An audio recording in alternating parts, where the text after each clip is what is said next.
రాణి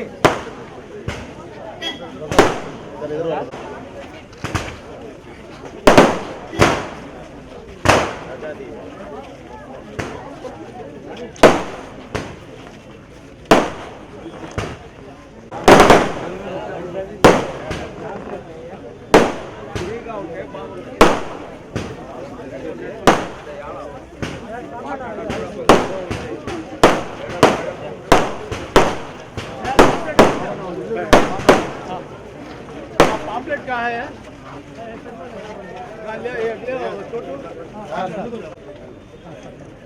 ये थी pamphlet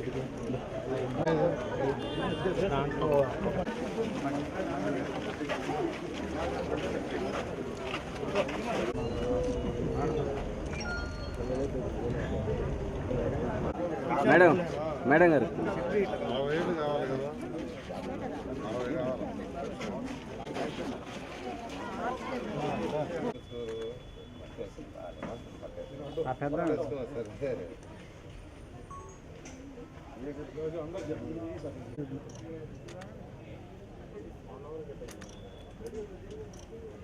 okay sir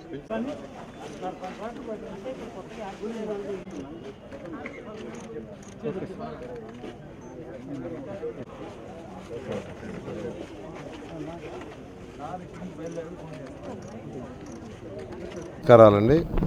ఈరోజు ఇది మంచి ప్రభుత్వం ఎందుకంటే అని వివరించడానికి ప్రతి ఇంటికి పోయి వివరించమని యాక్చువల్గా అధికారులని ప్రజాప్రతినిధులకు యాక్చువల్గా ముఖ్యమంత్రి గారు దిశానిర్దేశం ఇచ్చారు.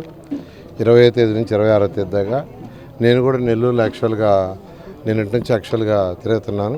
ఈరోజు రైల్వే ట్రాక్ పక్కన 52వ డివిజన్లో రైల్వే ట్రాక్ పక్కన ఉండే మొదటి వీధి, అది 20 బూత్ 21 బూత్లో యాక్చువల్గా తిరగడం జరిగింది. ఇక్కడ ఉన్న వాళ్ళందరూ చాలా పేదలు, నిరుపేదలు, ఎక్కువ మంది ఆటో ప్లంబర్సు లేదా చిన్న చిన్న పనులు చేసుకునే వాళ్ళు ఉన్నారు. వీళ్ళందరూ ఎలక్షన్కి వచ్చినప్పుడు ఈ మెయిన్ రోడ్లో తిరిగాను కానీ లోపల రోడ్లో తిరగలేదు. అందుకని వాళ్ళు ప్రత్యేకంగా నేను ఎలక్షన్ అప్పుడు ఏ వీధిలో అయితే తిరగలేదు, ఏ ప్రజలను అయితే కలవలేదు, అక్కడికి యాక్చువల్గా వాళ్ళు పోవటం మాట్లాడడం జరిగింది.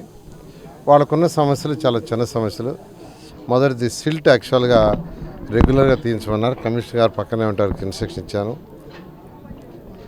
అదేవిధంగా అండర్ గ్రౌండ్ డ్రైనేజ్ కానీ అయిపోతే అసలు ఎవరికి ప్రాబ్లం ఉండదు, ఈ సిల్ట్ అనే ప్రాబ్లం ఉండదు. అండర్ గ్రౌండ్ డ్రైనేజ్ పూర్తయితే అసలు మీ ఇళ్లలో వాటర్ భూమి లోపల డైరెక్ట్గా బయటికి వెళ్ళిపోతాయి. అసలు ఈ కాలువలు, డ్రైన్స్ ఈ వర్షం వచ్చినప్పుడు వీటి అవసరం, ఇంకా సిల్ట్ తీయటాలు ఇవన్నీ ఉండవు. అందుకే 2014-19 దాకా 5,050 కోట్లతో అండర్ గ్రౌండ్ డ్రైనేజీ శాంక్షన్ చేసాం. అదేవిధంగా డ్రింకింగ్ వాటర్ సంఘం బ్యారేజ్ చేసి ఇప్పుడే చూస్తే బ్లూ లైన్లన్నీ పైకి వచ్చిండే, అక్కడ కూడా చూశాను. అంటే వాటి కనెక్షన్ కూడా ఇవ్వలే గత ప్రభుత్వం. 5 సంవత్సరాలు పరిపాలించి దాదాపు 85% అండర్ గ్రౌండ్ డ్రైనేజ్కి, డ్రింకింగ్ వాటర్కి చేస్తే దాన్ని పూర్తి చేయాలి 5 సంవత్సరాలు. అది నిజంగా దారుణం. సరే, ఈ మధ్య అధికారులతో అంతా మాట్లాడితే యాక్చువల్గా అది ఆ రోజు అట్కోలోని తీసుకొచ్చాం. అది కూడా రాష్ట్ర ప్రభుత్వం కట్టేటట్టుగా మొదట మున్సిపాలిటీ కట్టేటట్టు చేసాం, మున్సిపాలిటీ కట్టేటట్టు తీసుకొచ్చాం. తర్వాత ప్రజల మీద భారం పడకూడదు అనే ఉద్దేశంతో ఆ రోజు ముఖ్యమంత్రి గారిని నేను అడగటం, ముఖ్యమంత్రి గారు సరే రాష్ట్ర ప్రభుత్వం కడుతుందని యాక్చువల్గా ఆ రోజు శాంక్షన్ చేయడం జరిగింది. అయితే దానికి హడ్కో లోన్ ద్వారా తెచ్చాం. హడ్కో లోన్ వాళ్ళు కడతారు. అయితే దాంట్లో నుంచి ఇంకా 200 కోట్లు రావాలి. ఆ 200 కోట్లు వస్తే పని పూర్తవుద్ది. ఆ 200 కోట్లు ఎందుకు రాలేదంటే తీసుకోవాలా, ఆ 200 కోట్లు తీసుకొని ఉంటే ఈ పని పూర్తయ్యేది. అది కట్టేది రాష్ట్ర ప్రభుత్వం. మున్సిపాలిటీ ఈరోజు ఏమైపోయింది, ఖజానా ఖాళీ, ఖజానాలో పైసా లేదు. ముఖ్యమంత్రి గారు ఈరోజు దీనికి ఇవ్వాలన్నా అక్కడ డబ్బులు లేవు. మున్సిపల్ డబ్బులే, మీరు కట్టిన ట్యాక్సులు, తర్వాత ఇంటి పన్ను కావచ్చు, లేదా నీటి పన్ను కావచ్చు, లేదా బిల్డింగ్ అప్రూవల్ కావచ్చు, లేఅవుట్ అప్రూవల్ కావచ్చు, దాదాపు 3,600 కోట్లు ఈరోజు సిఎఫ్ఆర్ఎంఎస్లోకి పోయి దాన్ని వాడేశారు జగన్మోహన్ రెడ్డి గారు. దేనికి వాడారో కూడా లెక్కలు లేవు. కాబట్టి ఈరోజు ముఖ్యమంత్రి గారు ఇవ్వాలన్నా ఇమీడియట్గా లేదు. ఇది ఇట్టే కంటిన్యూ అయితే మరొక 2 సంవత్సరాలు మినిమం పడుతుంది. కానీ దీన్ని చేయాలనే ఉద్దేశంతో ఈరోజు నాకున్న అనేక శాఖలు ఉన్నాయి, వాళ్ళందరితో యాక్చువల్గా మాట్లాడుతున్నాను. తర్వాత కన్సర్న్ వాళ్ళు ఎవరైతే చేశారో వాళ్ళతో కూడా ఈ వర్క్ చేస్తున్నారో వాళ్ళతో కూడా ఎల్ఎన్టీ కావచ్చు, తర్వాత వచ్చి మెగా కావచ్చు, వాళ్ళతో కూడా మాట్లాడాను. మీరు వర్క్ స్టార్ట్ చేయండి, ఏదో ఒక విధంగా మేము అడ్జస్ట్ చేస్తామని ఇంటర్నల్ డిపార్ట్మెంట్ ద్వారా అడ్జస్ట్ చేసిన తర్వాత రాష్ట్ర ప్రభుత్వం ఇచ్చినప్పుడు చేస్తామని చెప్పాను. దానికి ఒప్పుకున్నారు. నిన్నే యాక్చువల్గా అర్బన్ అథారిటీ నుంచి 15 కోట్లు, అర్బన్ అథారిటీ నుంచి 15 కోట్ల రూపాయలు యాక్చువల్గా వాళ్ళకి ట్రాన్స్ఫర్ చేయడం జరిగింది, ఎల్ఎన్టీ వాళ్ళకి.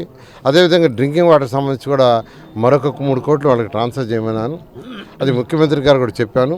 ముఖ్యమంత్రి గారు ఫస్ట్ మీరు ఇంటర్నల్గా అడ్జస్ట్ చేసుకోండి, తర్వాత ఖజానా కొద్దిగా వచ్చిన తర్వాత ఆ అమౌంట్ని ఇస్తామని వారి దగ్గర మాట తీసుకుని యాక్చువల్గా ఆ విధంగా ఇంటర్నల్గా చేసుకోవచ్చు, ఇబ్బంది లేదు. ప్రజలకి ఇబ్బంది కాకుండా ఉండటానికి ఒక అకౌంట్లో కాబట్టి ఇంకొక అకౌంట్లో మనీ ఉంటే దాన్ని ఇంటర్నల్ అడ్జస్ట్మెంట్ చేసి అది చేశాను.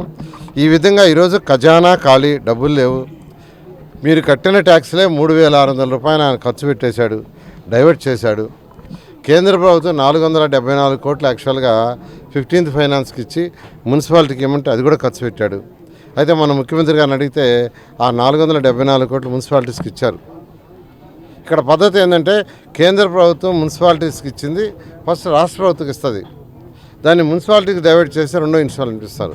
ఇప్పుడు 300 కోట్లు నిన్నే వచ్చినాయి, మన శుక్రవారం రోజు మళ్ళీ 300 కోట్లు వచ్చినాయి. ఎందుకంటే 474 మున్సిపాలిటీస్కి ఇచ్చారు కాబట్టి జగన్మోహన్ రెడ్డి ఇష్టం వచ్చినట్టు వాడేసిన 474 కోట్లు ముఖ్యమంత్రి గారు ఖజానా నుంచి అడ్జస్ట్ చేసి ఇచ్చారు.